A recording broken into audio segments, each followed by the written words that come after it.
What's up, Twins folk? It's Tom Froming from TwinsDaily.com, and I want to talk about Brusdar Graterol's role for 2020. We got some news here. This is all starting to feel very familiar. We've had a lot of guys move from the rotation into the bullpen. So let's talk about Graterol's role and then run through some of the history of the Twins sort of bumping these guys from role to role. So as you can see from Do-Hyung Park of MLB.com, Wes Johnson kind of gave our first indication of what Brusdar Graterol's role might be in 2020, and he says it's a bullpen role. They're preparing him for that. Disappointing initial reaction for me. I don't want to see him in that role in the long-term future. There's certainly some items that make sense to have him start out in that role, at least in 2020, and work his way up from there. Obviously, Graterol's kind of on the outside looking in if he was going to remain in the rotation to crack the opening day rotation. He has some building up to do. I don't even know if they were keeping him as a starter. I'm not even sure he would start the year with Rochester. They might have held him back in extended spring training and had him work non-competitive games, just throwing bullpens, working on mechanics, working on his changeup, to sort of just keep some wear and tear off his arm, and then have him roll out maybe in May to save some competitive innings on his arm. So it's not like he was going to have a shot, even with Pineda out on suspension, even with Hill injured. I'm not sure that they would have wanted to turn to him early in the year. But this is my projected rotation. This was my projected bullpen. Matt Whistler might be the guy who's standing out, and you're like, who's that guy? And then, you got to remember, they claimed him off waivers, the Twins did. He's out of options. They're going to have to remove somebody to make room for Donaldson. I think Whistler is at least a candidate. We're going to find out how much they like some of these guys. But then even after him, you have Romero, you have Ryan Harper, you have Devin Smeltzer, who, he's going to be in the shot for this fifth spot. So kind of him and Thorpe would be interchangeable in this conversation. Brusdar Graterol pitching out of the bullpen, does that help his chances to make the opening day roster? I guess, but I don't know. Why would they even consider doing this in the first place? Well, this is kind of the same reason why they did last year. This guy's been injured a lot, and he doesn't have a whole lot of innings under his belt. You can see in 2018, he pitched 102 innings. This is Graterol. And then last season, he had 61 in the minors and 9 2/3 in the majors, and then one more, I believe, in the postseason. So there are certainly reasons. Like I said, even if he was going to be remaining in the rotation, I think they were going to be very hands-on in limiting his innings as it was. But my fear is that this is all starting to feel extremely like Fernando Romero last year, a guy who they moved to the bullpen. They had a very inactive offseason with the bullpen and then said, well, we'll put Fernando Romero back there. I think he could be a difference maker. Did not end up that way. Romero had a really hard time.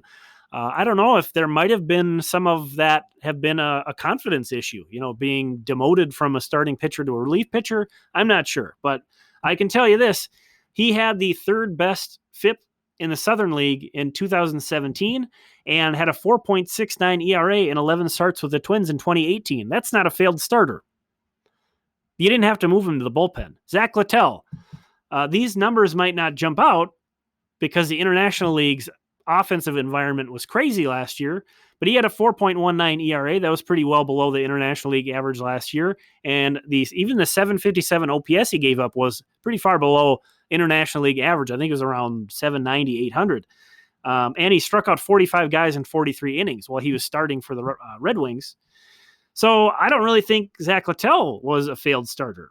Trevor May, we're going back a few years, but 2015 was the last time we saw him as a starting pitcher. How did he do over that stretch? Well, 80 and a third innings, he had a 4.37 ERA. I don't think that's a failed starter. Now, injuries obviously played a pretty big role with May, as we mentioned with Graterol, but, that's not a failed starter. Taylor Rogers even. His last time we saw him starting was also 2015. This is how he ended his last few outings in AAA and then pitched in the Arizona Fall League, which is typically a pretty hitter-friendly environment. So the final 30 innings he pitched that season, 2.10 ERA, only gave up a 579 OPS. Now his ERA on the year in AAA that year was 3.98, so not an outstanding year. But he finished strong and then went straight to the bullpen. Never to be seen in the rotation again, essentially. He was not really a failed starter. So it's worrying. This trend, and this trend stretches across a few, regimes. I realize, this isn't all the same guys here. But if you're an organization that struggles to develop starting pitching and now is struggling to get starting pitchers to come to Minnesota and hasn't really had a lot of luck trading for starting pitchers.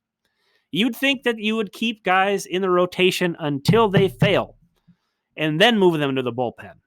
They did that with Tyler Duffy. That's about the only guy that you can say that they did that with. Now, if we want to kind of spin things positively, yes, we have some very good examples in that regard in Twins history. Francisco Liriano, I think, is a guy who gets a little bit played up to this. He didn't throw all that many games out of the bullpen, as you can see here.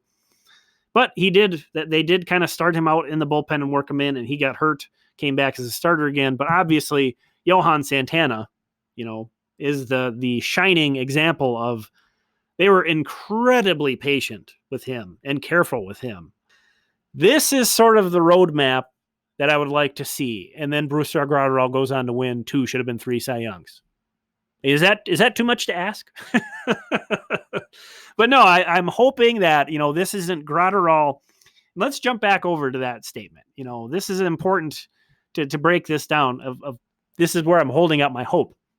Wes Johnson says that Brusdar Graterol will continue to work in a bullpen role. That is a pretty general statement. Now, that could be as a 2 or 3 inning guy. That's kind of my hope, is that the Twins don't just put him into a 1 inning role and never intend to stretch him out again. I hope that he's like a 2-3 inning guy and they keep stretching him out.